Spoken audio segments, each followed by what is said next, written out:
Oi, pessoal, boa tarde. Estamos aqui com os professores Elias, Guibur e Fernando para falar um pouquinho sobre as dicas para a prova do Enem do domingo.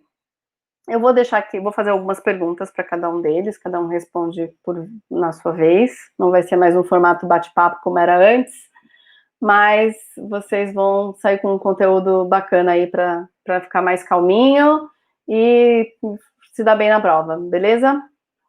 Boa tarde, professores. Boa tarde. Boa tarde. Boa tarde. Vou começar com a primeira pergunta. Elas podem até se misturar, vocês fiquem tranquilos aí com as respostas, mas o que a gente espera do Enem esse ano? Começando com o professor Elias. Olá, pessoal, todo mundo que está acompanhando aqui a nossa conversa. Bom, dentro das ciências humanas relacionadas à filosofia e sociologia, a suposição que a gente tem é que a prova seja mais ou menos parecida com a do ano passado. Então, em virtude aí de certas escolhas que os organizadores do Enem fizeram, por exemplo, ano passado, eles tiraram alguns autores, alguns pensadores, com os quais eles não têm um certo alinhamento. Então, um exemplo, Marx, Foucault, Sartre, Simone de Beauvoir, Habermas. Então, é muito provável que temas como esses, ou mesmo temas como o feminismo, a discussão sobre gênero, ou questões mais politizadas sobre movimentos sociais, também não apareçam. Então, é o que eu posso, nesse primeiro momento, apontar.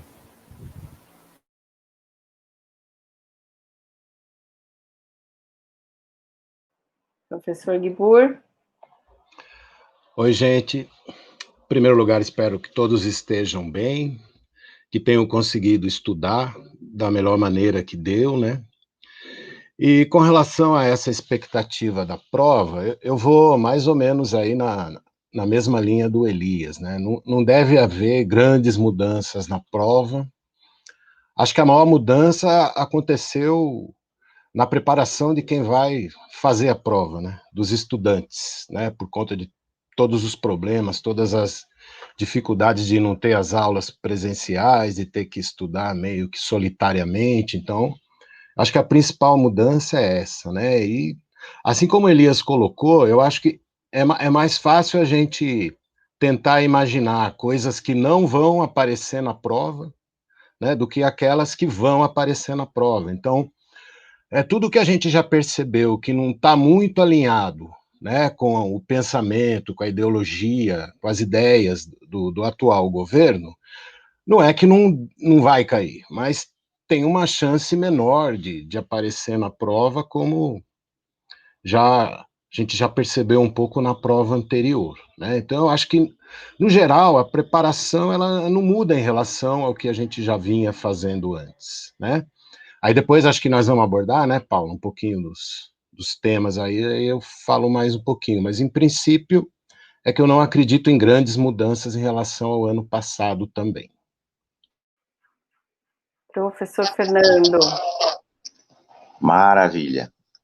Bom, pessoal, boa tarde aí para todo mundo, nossos queridos alunos que estão aí nos vendo também.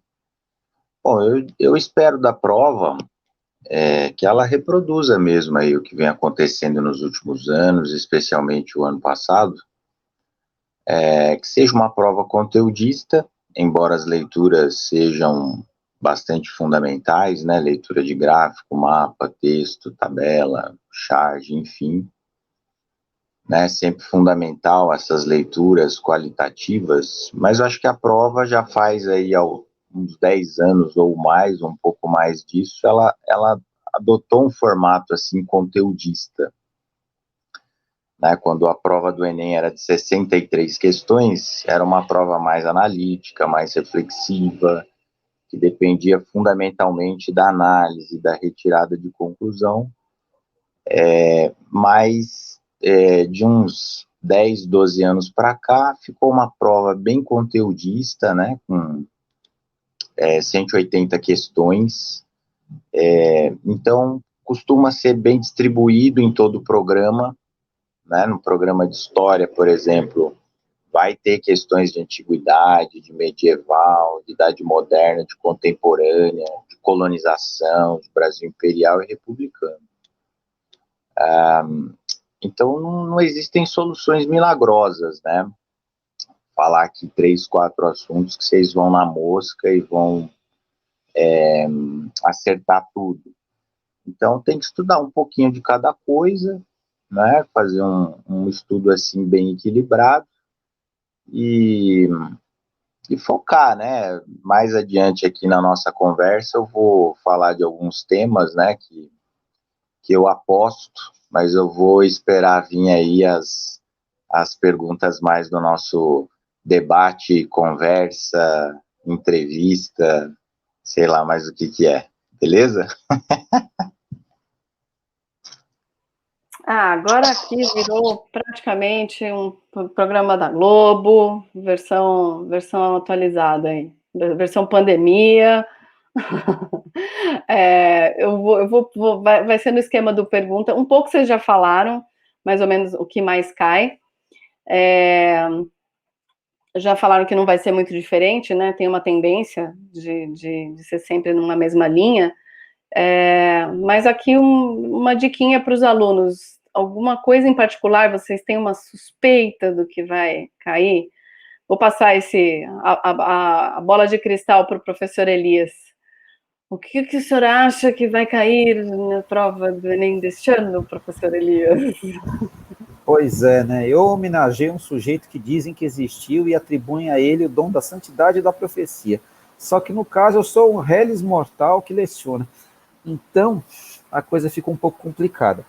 Mas assim, em continuidade aquilo que eu falei inicialmente, se certos autores contemporâneos, cuja ideologia não se encaixa muito bem naquilo que está alinhado ao atual governo federal, a tendência é que os anteriores apareçam mais. Então, quer dizer, um número maior de questões de filosofia antiga, de filosofia medieval, filosofia moderna, mesmo na sociologia, né, a escolha de certos temas e autores que tenham um viés mais conservador, né? Então, por exemplo, se for fazer uma suposição, pensar, pode ser que não apareça uma questão sobre Marx, mas pode ser que apareça uma questão sobre Adam Smith, que é justamente a principal referência do liberalismo clássico inglês, né? Então, seria algo assim. Mas dá para garantir isso? Não dá, porque aí, uma coisa que a gente fala, orienta os alunos na participação tal, é que a natureza do Enem é diferente. O Enem não é uma prova temática. O Enem, ele tem uma matriz, essa matriz está dividida em competências, no caso das ciências humanas são 6, cada competência tem 5 habilidades, e o que eles têm feito, via de regra, é uma questão para cada habilidade. Então, quer dizer, a pessoa escolhe a competência, da competência ela escolhe uma habilidade, e aí a habilidade ela leva para um determinado tema. E os temas eles podem variar bastante, né? Então, por isso que a gente fica receoso e fala, então o tema cai. Não foi o tema que caiu, foi uma habilidade que foi abordada a partir daquele tema, né? Então, vamos dizer assim, se eu excluir o pensamento contemporâneo, que não é muito agradável, o pensamento mais antigo tem uma certa tendência aí a talvez aparecer, tanto em filosofia quanto em sociologia, certo? Então, essa seria aí a minha suposição, né? Nos outros vídeos, o professor Giba e alguns outros professores já falam muito sobre isso também, sobre usar a TRI a seu favor, em princípio, mas realmente, se o aluno não estiver preparado, não estudou, não vai adiantar. Fala aí, professor Gibor, qual que é a sua previsão de futurologia para essa prova? O Elias congelou, né? Bom, é muito também na linha do Elias, né? É bom falar depois do Elias, porque ele já deixa o caminho aberto para você falar também. Então, o Elias tocou num ponto importante, né, a respeito de como a prova do Enem é feita e o que ela espera avaliar dos alunos, né? Embora o Fernando tocou num ponto também importante a respeito do aspecto conteudista da prova ter se tornado muito mais evidente do que era na sua origem. Mas ela também, ao mesmo tempo, ela não perdeu esse aspecto analítico por completo. Então, ela continua sendo uma prova que vai avaliar essas competências e essas habilidades, o que tem bastante a ver, né, com a capacidade do candidato de interpretar o mundo à volta dele, o que está acontecendo, estabelecer relações entre fatos, entre fenômenos, né? A capacidade de refletir sobre algum tema, sobre algum assunto, e eventualmente também de propor alguma coisa numa resposta, né?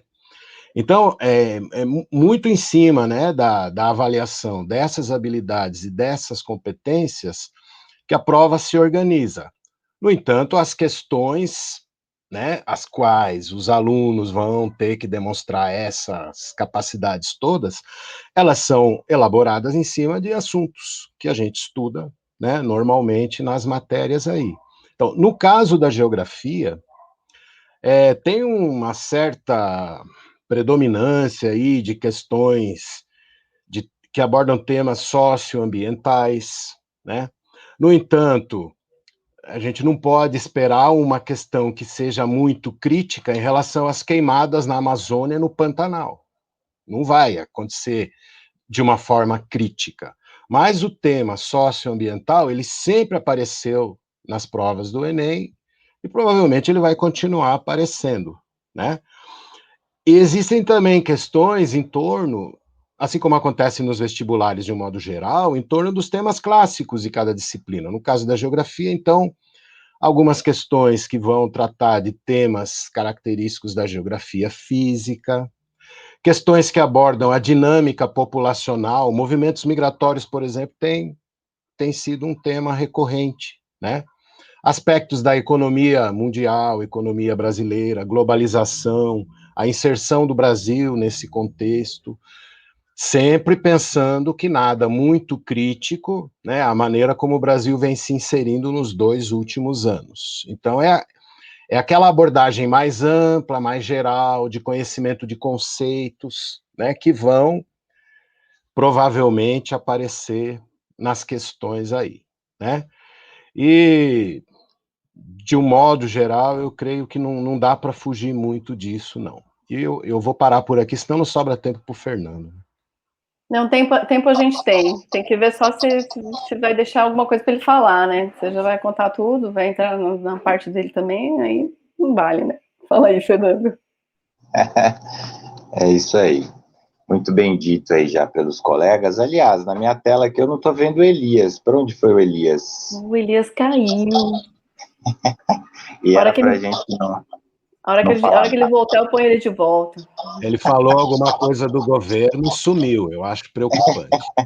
Misteriosamente. Será que é Eu uma acho, coincidência?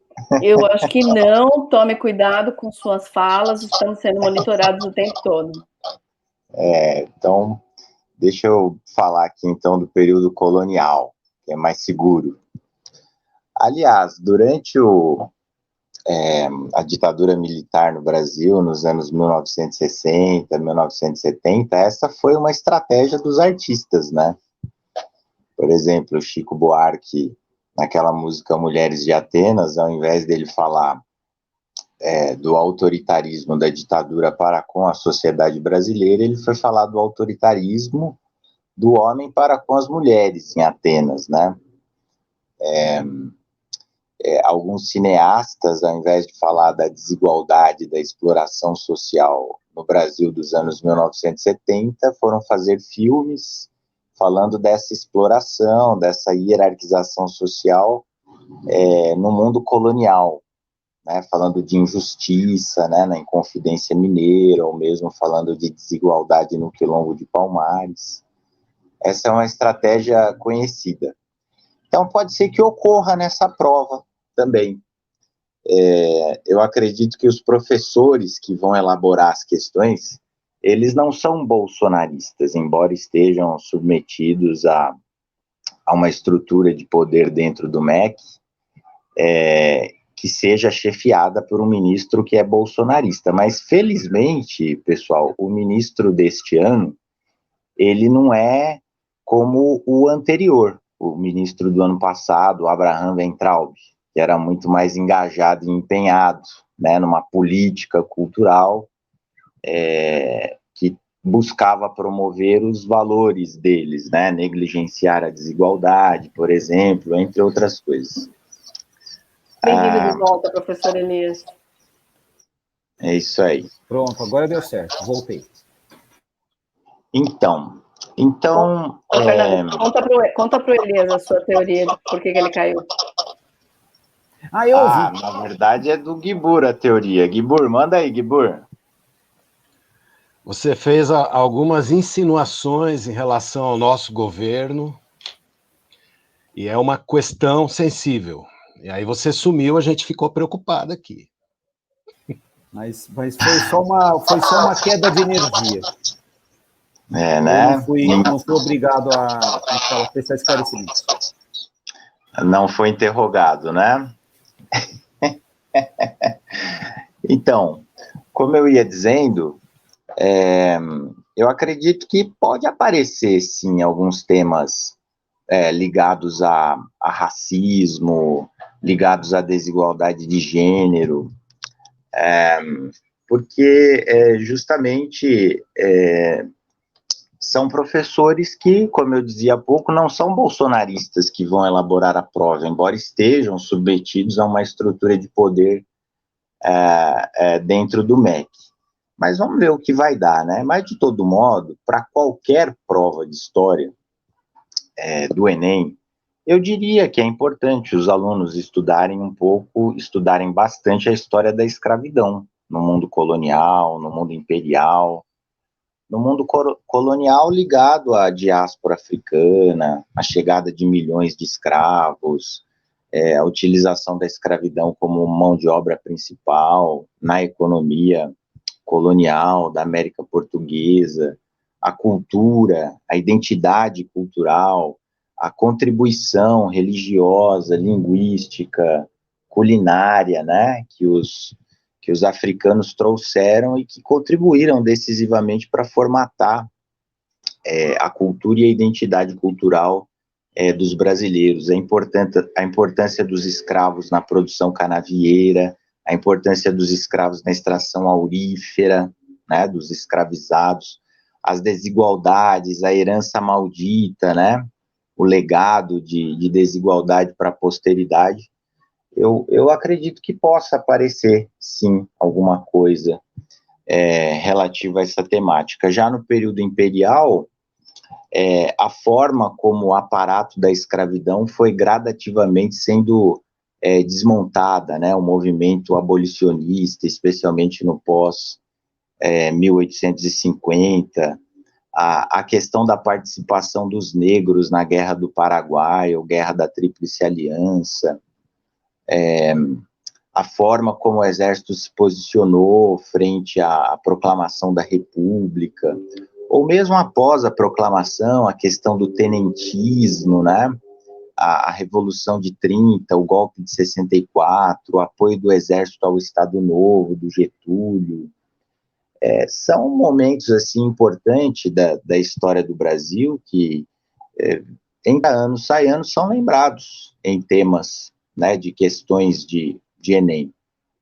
Temas ligados à cidadania no mundo antigo, né, a participação política, o caráter excludente da democracia ateniense, o caráter escravista da República Romana, o expansionismo romano, depois já no mundo medieval, as divergências religiosas, as cruzadas, a intolerância, o fundamentalismo, né? Aliás, eu até me pergunto se eu estou falando do mundo medieval ou do mundo atual, né? Porque essas intolerâncias estão postas aí, de certo modo, até hoje. Mundo moderno, eu concordo com os colegas que haverá uma preocupação, a gente já viu isso na prova do ano passado, uma preocupação com temas econômicos, né? Então, o Adam Smith caiu na prova do ano passado, né? Então, o liberalismo econômico em confronto com o mercantilismo teve exatamente uma questão sobre esse tema o ano passado. Eu diria que revolução industrial também né? Geralmente nas provas anteriores caíam com enfoque mais social, falando da formação da classe operária. Talvez apareça mais um enfoque econômico, capitalista, né? Mostrando o ganho de escala, o barateamento de algumas mercadorias. Sei lá, né? Tô com a minha bola de cristal ligada aqui. E mais recentemente, história do século XX também pode ser muito lembrada, né? Especialmente em países socialistas, a experiência do socialismo real, que dificilmente era lembrada anteriormente, pode ser que apareça alguma coisa, sei lá, falando de fuzilamentos em Cuba, falando de crise humanitária na Venezuela, falando do stalinismo, enfim, né? Pode ser que esse posicionamento ideológico do MEC, hoje em dia, ele se traduza em críticas ao socialismo, por exemplo. Pode ser que apareça o Marx, mas não para falar que o Marx vai, enfim, liderar, ou sua ideologia vai propor a união da classe proletária para fazer o capitalismo tremer. Mas pode ser que apareça algo que demonstre alguma contradição do marxismo, né? Algum calcanhar de Aquiles daquela ideologia. Então é mais ou menos isso que eu penso, pessoal. Não sei se eu esclareci alguma coisa, mas é isso aí, Paula. Esclareceu bastante. Vocês querem deixar algum recadinho para os seus alunos? Algum motivacional falando força, vocês estudaram, a gente estava com vocês? Ou não se desesperem? Algum recadinho em particular? Fiquem à vontade, que agora é a hora. Eu quero desejar muito boa prova para a nossa comunidade de alunos, né? Eu quero que eles concretizem todo o potencial deles. Eu quero que eles acreditem e confiem no que estudaram, seja através da leitura da apostila, seja através dos vídeos, né, que nós elaboramos, das baterias de exercícios que eles resolveram, que eles erraram, que eles correram atrás da correção. Eu diria que eles confiassem no trabalho deles, né, que foi um trabalho bem feito. Perfeito nunca é, né? Nunca ninguém tem condições ideais para fazer uma prova, mas eles têm que confiar no que fizeram, e eu acredito que vai dar tudo certo. Então, eu desejo muito boa prova e boa sorte também, por que não? É isso aí. Professor Guibur, quer falar? Eu também, né? Espero que todos tenham se preparado o suficiente para conseguir ir bem na prova, apesar das dificuldades, né? Mas é hora de mostrar a garra brasileira, né? É hora de ir lá e tentar superar todas as dificuldades que tiveram, porque capacidade com certeza todos têm. Então, não se deixar abater pelas dificuldades, né? Enfrentar a prova com coragem, desejando boa sorte também, e não esquecer que neste ano em particular, né, além do lápis, borracha, caneta, né, essas coisas, não pode esquecer a máscara, o álcool gel, que vai ser, vai ser necessário para entrar no local da prova também, né, e desejar muito sucesso para todos os alunos e para todas as alunas, que eu tenho certeza que se empenharam bastante dentro das limitações que o ano impôs, mas que merecem. Então, vamos estar torcendo aqui por vocês. Elias, quer falar?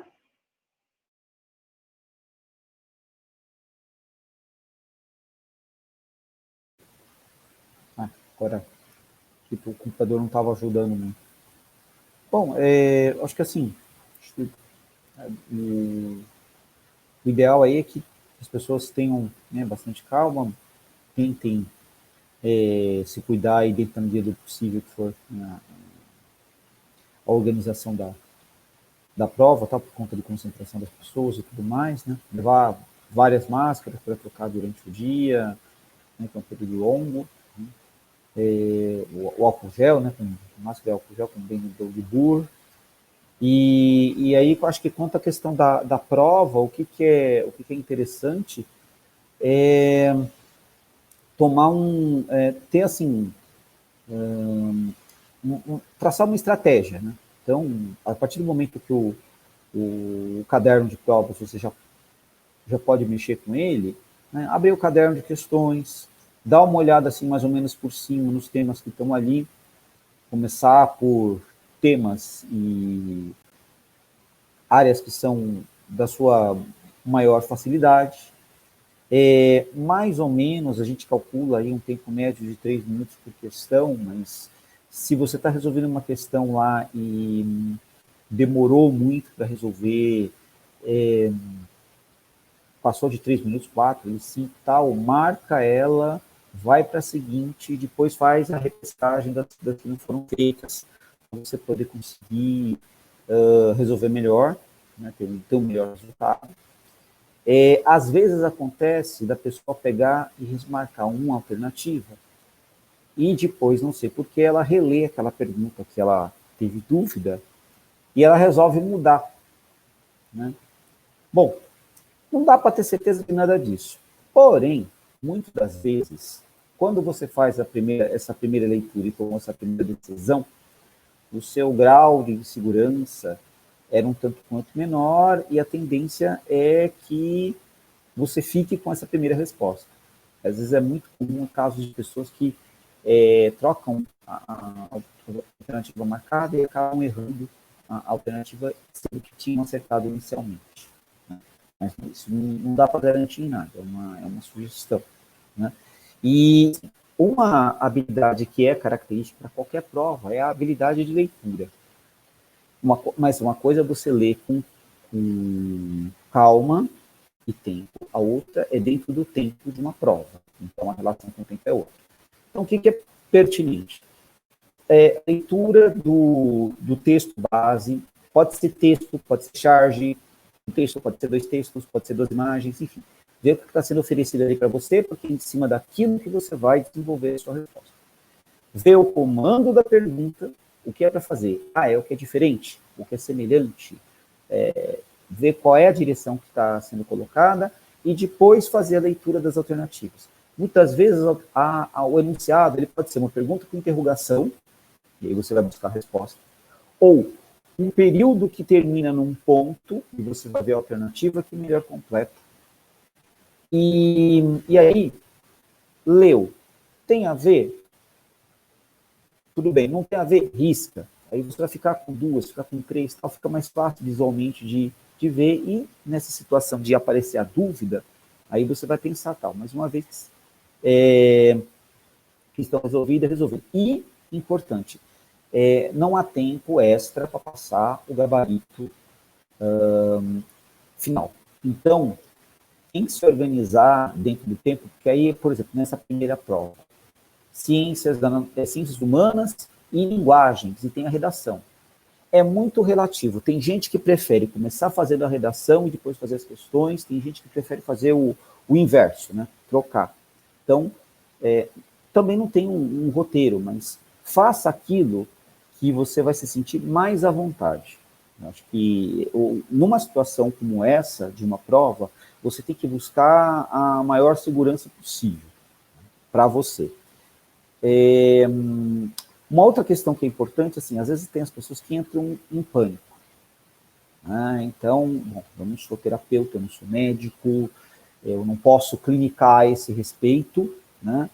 Mas enquanto uma pessoa que já fez várias provas e convive com esse universo das provas, o que eu poderia sugerir para tentar, digamos assim, servir de mão amiga naquele momento em que estava só você, o papel e o tempo correndo, é você parar, buscar, tentar se posicionar melhor na cadeira, coluna ereta, respira 1, 2, 3, 4 vezes, 5, toma um pouquinho de água, né, levar bastante água para se hidratar nesse calor, não levar refrigerante, aquelas coisas de bebida de atleta que o pessoal gosta e tal, isso aí não ajuda muito não, água mesmo é o mais importante. Toma um pouco d'água, dá uma esticada com os braços e volta para a prova. E assim, tá difícil? Tá, para todo mundo. Pode ser rico, pode ser pobre. Pode ter estudado na escola pública ou na privada. Essa prova vai ser diferente para todo mundo. Ninguém fez nunca um Enem assim. Então, por mais cruel que essa pandemia esteja sendo num planeta, ela criou situações bastante peculiares. E no caso desse universo que a gente convive, que é o da educação, do vestibular, dos exames e tal, com muita tranquilidade eu posso dizer que está todo mundo no mesmo barco. É claro que teve muita gente que teve dificuldade de acompanhar, os colegas falaram aí de Buro, Fernando, falaram da questão de uma coisa é estudar numa turma, numa classe, no coletivo, ter os grupos de estudo, e outra coisa é estudar sozinho, como muita gente estudou. Então, é um cenário que está muito comum para muita gente, cada qual enfrentou um tipo de dificuldade diferente, cada um tem uma realidade, né? E eu acho que nesse momento, o que a pessoa tem que buscar é se colocar naquela situação onde ela se sente mais segura e tranquila, né? Se cuidando, prestando atenção no horário também, quando vai chegar a prova, né? Onde vai fazer, como vai chegar, e se há um sonho a ser perseguido, é o seu sonho. Não adianta você querer realizar sonhos alheios ou realidades alheias. É a sua realidade. E é só uma prova. A vida continuará depois dela, você tendo um bom resultado ou um mau resultado. E a questão depois é ver o que você vai fazer. Mas, acima de tudo, é apenas uma prova. Ninguém é medido em humanidade por uma prova. Todo mundo sai o mesmo ser humano, do mesmo jeito, da mesma forma. E eu acho que é isso que tem que levar como uma diretriz aí e seguir com tranquilidade. Todo mundo está no mesmo barco. Então, uma excelente prova para vocês, muito sucesso e é isso. Linda mensagem, professor. Foi muito boa, realmente é bem isso. Eu conversei muito com o Giba esses dias sobre a história do boa sorte, e aí eu falava assim, aluno do cursinho da Poli não vai depender de sorte. E aí o Giba virou e falou assim, às vezes a gente tem que contar um pouquinhozinho com a sorte. Tem o outro lado que o aluno do cursinho da Poli estudou, se dedicou, tirou dúvida, mas não custa nada dar um pãozinho na sorte. Então a gente deseja boa prova e boa sorte para todo mundo. Obrigada, professores, pelo tempo de vocês. E até as próximas dicas.